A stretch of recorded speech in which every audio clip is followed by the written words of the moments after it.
Hello and welcome to our Retire Early lifestyle. In this video, we're going to share the top expat countries that superficially welcome Americans, but really don't want them, and you'll see why when you go through the list with me. Are you ready for some fun? We're not going to talk about the usual suspects like Libya, Sudan, Iran, North Korea, and others. Everyone mentions these countries, but they're not even expat countries to begin with, so why list them? That makes no sense. Americans are not jumping on planes to go move to North Korea and Iran, are they? Alright, number 1, Turkey. Some people do not realize, or maybe they just sweep it under the rug, if a culture exhibits a dislike or coldness for another country and its people, it is probably not a good idea to move there lock, stock, and barrel.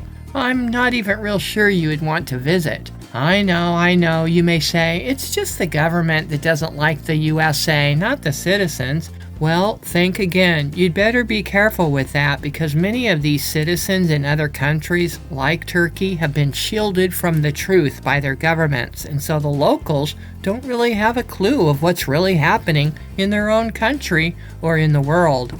Here is what one blogger put on her con list for Turkey. The internet is censored in Turkey, which means that you might not be able to access a lot of your favorite websites. And since the government is constantly changing the laws, it's hard to keep up with what is and isn't allowed. And anyway, why would an American who comes from the freest land on earth want to move to a country where you would be shielded from information like you're a child? Sometimes we think people just don't take these important considerations into account. Turkey tightens up the internet censorship ahead of the election. Not only that, but if you think you can just get on your favorite VPN, think again. VPNs are also blocked in Turkey. You still want to move to Turkey? Turkey's Information Technologies and Communications Authority, BTK, told internet service providers a month ago to curtail access to more than a dozen popular virtual private network services. Then another blogger went into more detail and reported on her blog that websites such as Facebook, YouTube, and X are constantly being blocked. Have you ever wondered if the Turkish people like Americans? Well, the Turkish people generally hold negative views towards American, with only about 19% expressing a favorable opinion of the U.S. and around 73% disliking it. Foreigners that have gone to Turkey hold mixed views about the friendliness of the Turkish people. Some say they are friendly, others say not so much. It really depends on their personal experiences and the interactions they had with the local people of whether or not a particular person believes they are friendly or not. So if they had a negative experience, the Turkish folks are probably unfriendly. If they had a good experience, they're probably friendly.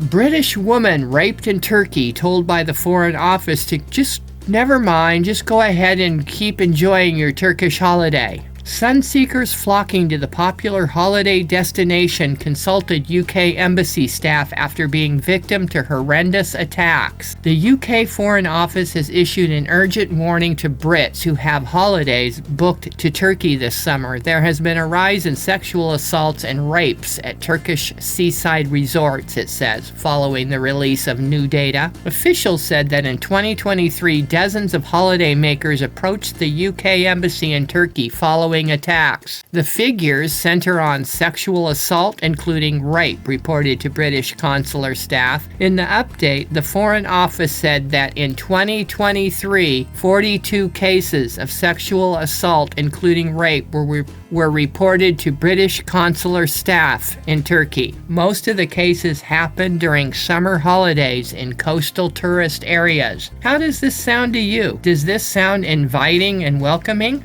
And many of you probably don't know this either, but Christianity is illegal in Turkey and considered a negative Western influence. Wow, let's move to Turkey, yeah!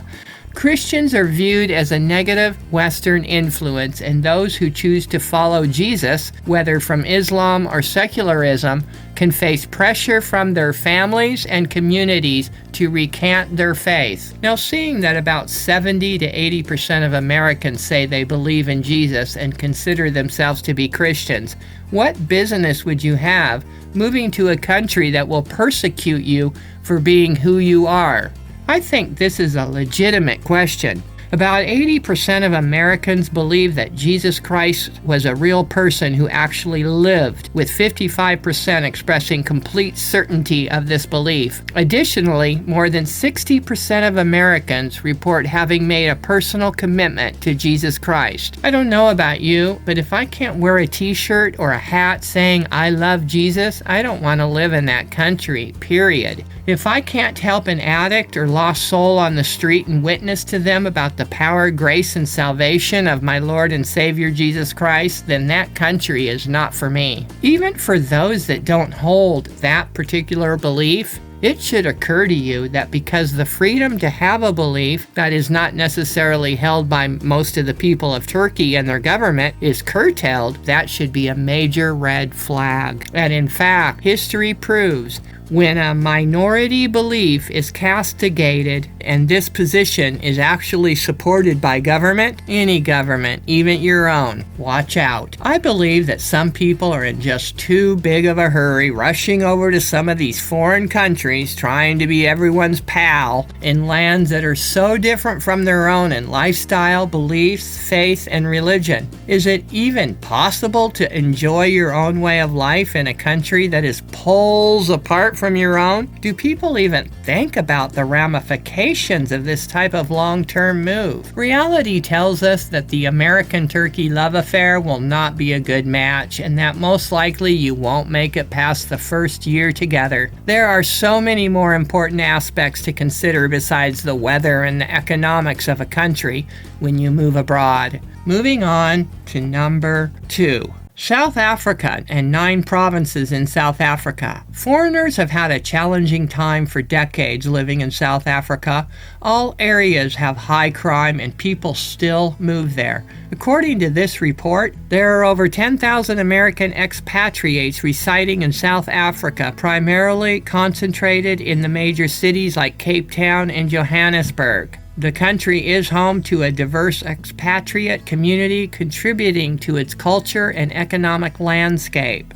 Now we're going to put aside political history and race because that is a side issue that everyone has their own opinion on, but what is very clear is South Africa is not welcoming to foreigners. The crime rates are out of this world and mostly involve robbing the victims blind during horrific attacks. Each day in South Africa, an average of 60 people are murdered, but although the number of farmers killed averages 75 a year, their deaths are usually horrific and brutal. Why on earth would you even want to live here? Do you think it's cool to make videos that you moved to South Africa? Do you think that just because you're black, that crime won't come knocking on your door? Do a search on YouTube. Many black folks have moved to Africa and are running back to the USA. Black people are getting robbed, raped, attacked, and murdered in South Africa. I'm sure most young people move there on the assumption their life's going to be so much better, but that is not always the case, as we have shared on this channel since we started 15 years ago. What's the pull to go live in a country where crime rates are at a 20-year high and foreigners, white and black, are targets of horrific crimes? They say the crimes are mostly on farms, but really it's just rural living, and rural living, as we have talked about before, is not safe in many countries. There is no police force out in the country watching which rural house is going to be the next target in most foreign countries. Expatriates in South Africa face a high risk of crime, including violent incidents such as burglary, kidnapping, and robbery, particularly in urban areas. It's essential that expats take extra precautions for their safety and security while living in the country. The crime rate in South Africa is alarming when you take a look at the amount of crime against the people and foreigners alike. Here is a couple of crime charts just to give you an idea of the level of crime over there with a few other countries. So is crime a reason to avoid a country, or should we just dismiss it as a non-event like the other vloggers and retirement media do? Let us know what you think in the comments. Moving on to our next country, number 3. Kiwis don't really like Americans? Is this really true? According to this blogger who has observed Americans in her town in New Zealand over the years, she reports like 7 reasons why Kiwis don't like Americans. In a nutshell, here is what she says.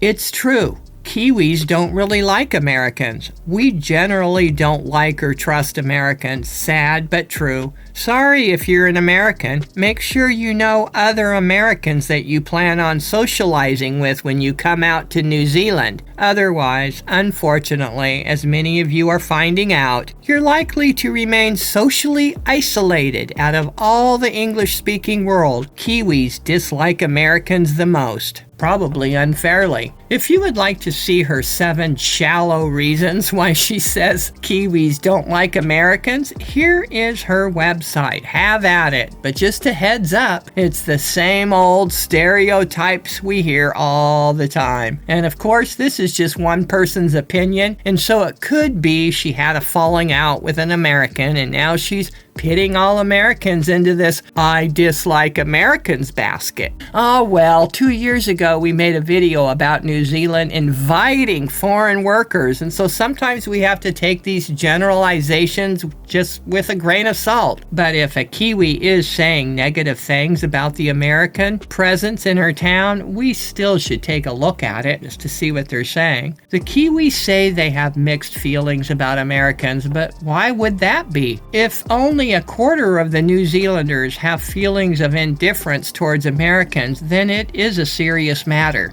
Again, why would you move somewhere that you feel unwelcome? The number one complaint we hear from expats is they feel isolated. Well, 2 + 2 = 4, doesn't it? If we were to ask this blogger, she says Americans aren't welcome. But if you ask another blogger, they would say, why yes, Americans are welcome in New Zealand. So take what you like and leave the rest on this one, but tell us what you think in the comments. Have you ever been to New Zealand? What was your experience? On to our next country, Spain. The minute you get off the plane, they're peddling their $1 million residency visas to the rich Americans. They believe their country is so awesome that they charge $500,000 just so you can have a temporary 2-year residency. Get residency in Spain after buying a property. Yes, you can get residency in Spain after buying a house. Since 2013, non-EU citizens who purchase a property in the Spanish territory can get a 2-year residence permit, and you have to invest at least €500,000. Hello? What's wrong with this picture? Did you know that American tourism and expatism are actually propping up the Spaniards' tourism economy? In 2024, U.S. travelers significantly contributed to Spain's tourism with a reported 89.9% increase in spending compared to 2019 levels. The surge is part of a broader trend as Spain welcomed over 53.4 million international arrivals in the first 7 months of 2024, with North American tourists being the key segment. And yet the locals protest on the streets. Tourist or foreigner, go home. And all over the internet, it's reported that Spain is at the top as far as the most undesirable views towards Americans. Spain's feelings toward the United States are the coldest in Europe after Turkey, according to a poll by the German Marshall Fund. Don't you find it ironic that Americans are rushing to Spain thinking they will live out the rest of their lives in paradise, and yet it's the country in Europe where they will be treated the most unwelcome? It's a fantasy. The internet is drenched with sentiment like this. Anti-American sentiment in Spain is drenched all over the internet. Something just doesn't add up here. Is this welcoming to you? Locals in Spain tell tourists to go home as over-tourism hits rents. It's kind of strange, don't you think, as more and more tourists from the United States are moving to and traveling to Spain and contributing much buckaroos to the economy. And yet, thousands of Spaniards are protesting, telling the tourists to go home. U.S. tourists are spending more money than ever in Spain, and their numbers will surge, says experts. Meanwhile, a study from CaixaBank research concluded that Spain's tourism sector broke all the records in the summer of 2024, and they're from the U.S. The Ministry of Tourism pretends to love the rich Americans, but the local folks, they don't hold back. They get down and dirty. And here's another thing. Do you really think Americans are welcome in a country that's going to tax them 100% when they buy property? Does this sound like an American welcome to you? Spain is a nice-looking country with their Spanish colonial feel and atmosphere, but folks, there is way more to it than just that. It seems that the more folks just puff up these countries, the more over-touristic, overpriced, and overrated they become. And we all know what that does. It causes overly angry locals. Alright, and finally on to our last country on the list, number 5. Any countries that dislike Americans or treat Americans with contempt, here's what we have to share about that. Every country has its stereotypes and sweeping generalizations about Americans, and we don't believe anything said has any real merit to it. It's mostly superficial cliches or ignorance about history and politics. Every country has their own culture, customs, and norms, and not having the ability to accept cultural differences without becoming upset or feeling dislike for that culture displays closed-mindedness and ignorance about the world around them. Having feelings of anti-Americanism over a culture because they eat at McDonald's and wear white socks with sandals, or because their politics are different than yours, or you think Americans are loud and overweight, or because they wear baseball caps or their healthcare system is crap. These are not real reasons to dislike a whole culture of people. I mean, the same old cliches sound like they're coming from a bunch of 12-year-olds that are copying and pasting from each other in school. Tell us something that would be a direct affront to you, and then we'll take you seriously. We really need to learn how to express ourselves better and with respect. That's it for this video. Take care, everyone, and bye-bye.